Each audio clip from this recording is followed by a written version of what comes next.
you've experienced both, right? You've Mhm. experienced some of those difficulties of unhealthy leadership and those consequences. And then I know a little bit more from your story too about some of the healthy leadership and, those influences, like you mentioned, Pastor Brady and Eugene Peterson and others. And so, yeah, how has God used really both unhealthy leadership as well as healthy leadership to help kind of shape you and your perspective in your ministry today?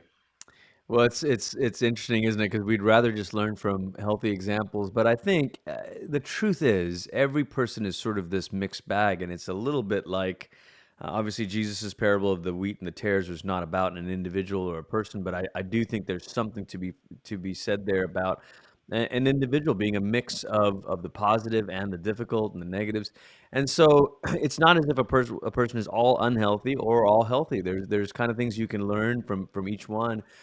And so, over the years, I learned some things by watching leaders who were driven, maybe in an unhealthy way. Leaders who sort of were driven by a kind of impulse to grow the church that always had the veneer of Christian language around it. We got to reach more people. We got to, people last forever, so reach the lost at any cost. I mean, things that are sort of hard to argue with.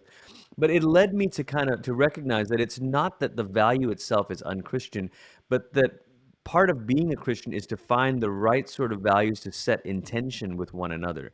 There's always a set of convictions or values that are meant to be in a healthy, generative tension with one another. So, just one example of this in the book, there's a chapter in there on worship, on why we gather together.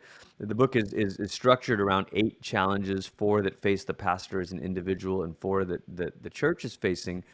And in one of the ones for the church, it actually helps us speak to this a little bit. There's 3 words that have become very important to me: encounter, formation, and mission. And encounter is that conviction that the church gathers to meet with the living God. Formation is the conviction that the church gathers to become more like Christ. Mission is the conviction that the church exists for the sake of others. So you take one of those 3 things and you emphasize it and exclude the other 2, and all of a sudden you've arrived at an unhealthy place. So what is unhealth? Unhealth is something that is good and pushed to the extreme. It's pushed to a place of being unhealth because it's not in tension with other pieces.